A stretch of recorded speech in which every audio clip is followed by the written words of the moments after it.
Está con nosotros el querido Gabriel Guerra. ¿Cómo estás, Gabriel? Querido Alejandro, muy buenas tardes. Buenas tardes. Pues viendo aquí los vaivenes del clima. Oye, lo comentábamos hace un momento fuera del aire. En la mañana, cordial llamada telefónica. Más que cordial, ¿no? El posteo de Donald Trump. Elogioso Donald Trump hacia la presidenta Sheinbaum. Sí, ¿no? Como pocas veces con cualquier jefe de Estado de gobierno. Yo no lo recuerdo muchas así. Y horas después viene la amenaza. La amenaza que aunque la hace general, pues obviamente les toca directamente a México de aranceles a quienes apoyen a Cuba y declaratoria de emergencia nacional por la situación en Cuba. Y eso nos va a llevar a un tema muy complicado, porque mira, partiendo en dos, como hay que hacerlo por lo menos en 2 o en 3 o en 8, todo lo que sucede en torno a Donald Trump, querido Alejandro, pues una muy buena mañana, ¿no? Es decir, yo creo que el resultado de la llamada evidentemente fue muy bueno, muy positivo. Creo que va marcando ya desde ahorita algo que tú y yo ya sospechábamos, ya veíamos, ya habíamos platicado, que es que las probabilidades de que el TEMEC se conserve como un instrumento trilateral van disminuyendo y aumenta la posibilidad de 2 acuerdos bilaterales. En ese sentido, nos conviene, por supuesto, que el ambiente entre la presidenta Sheinbaum y el presidente Trump sea positivo, favorable, elogioso. A ver, eso siempre va a ayudar a que fluyan mejor las cosas. Y también, está feo decirlo, pero es cierto, nos conviene la tensión que hay en estos momentos entre Estados Unidos y Canadá, ¿no? Y en ese sentido, me parece que lo que hizo el primer ministro Carney en Davos, gran discurso, épico, histórico, para los libros, sí, pero contraproducente. O sea, para el interés nacional de Canadá, yo no sé qué ganó Canadá con ese discurso. Muchos por acá dicen que, ay, ¿por qué no dijimos nosotros eso? Además de que son completamente distintas las circunstancias, querido Alejandro, el resultado neto es el que cuenta. El resultado neto es que Canadá ahorita está pues, en el rincón señalado por Trump y México pues, está en la mesa dialogando. Eso es bueno. Lo de Cuba me preocupa porque creo que mucha gente no está leyendo que si colapsa el gobierno cubano y el régimen cubano, no va a ser como Venezuela. No va a haber alguien que diga, ay, bueno, ok, yo me quedo a cargo y hago todo lo que me digan los americanos. No, ahí sí va a haber un colapso generalizado y por lo tanto un éxodo masivo de cubanos. Podría repetirse aquel episodio de los Marielitos de los 80, ¿no?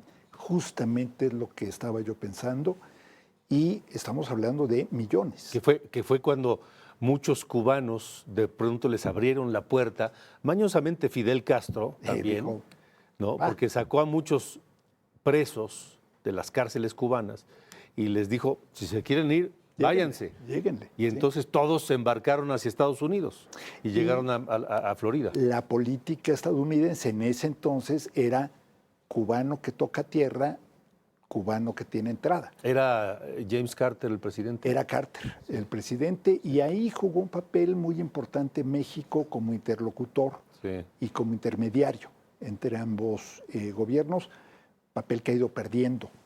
Yo creo que este siglo ha sido terrible en términos de la pérdida de influencia de México en el Caribe y en Cuba en particular, pero estamos viendo eso y por otro lado leía yo hoy un comentario de Arturo Sarucán, ex embajador de México en Washington, que conoce muy bien el entorno, que dice, a ver, está el riesgo del éxodo masivo, de la migración masiva, pero ¿qué pasaría con todos los agentes altos niveles de inteligencia cubana?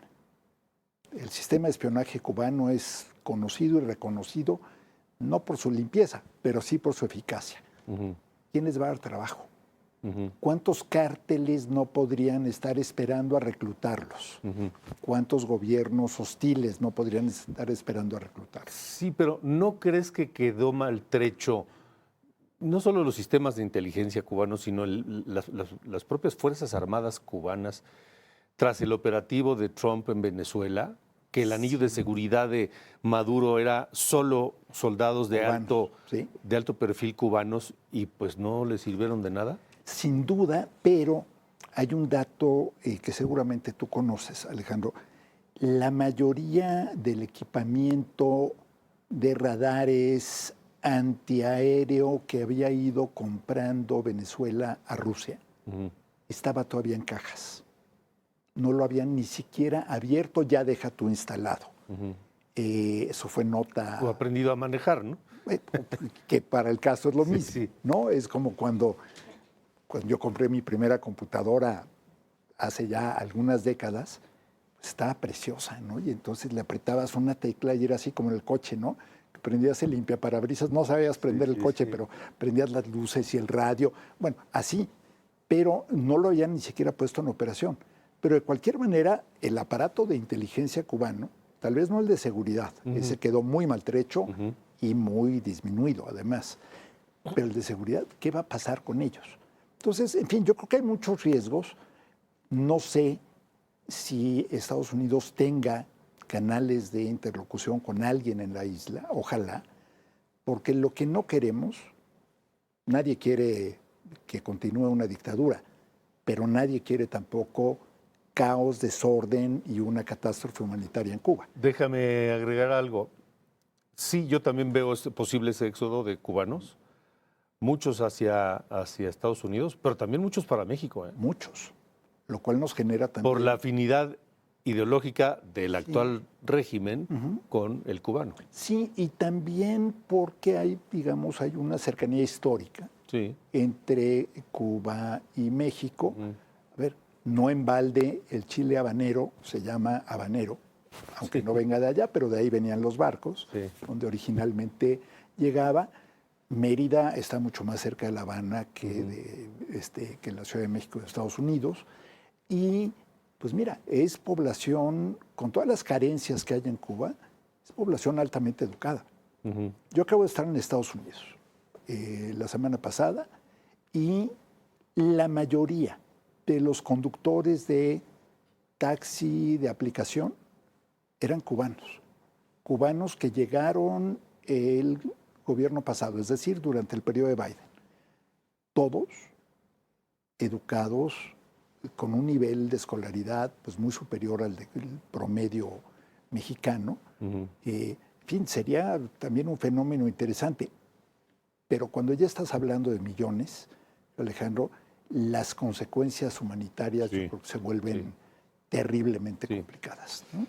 Pues habrá que ver. Esto es ir improvisando hora tras hora, literalmente, mientras Donald Trump sigue en la presidencia de Estados Unidos. Faltan 3 años y, mira, nada más lo que ha pasado este mes. Me decía hoy, a la hora de la comida, un amigo, decía, oye, hoy es 48 de enero. ¿Ya? Le dije, no, 52 porque es bisiesta. Gracias, querido Gabriel. Gracias, señor Alejandro. Gracias. Hasta la próxima semana, hasta el próximo jueves.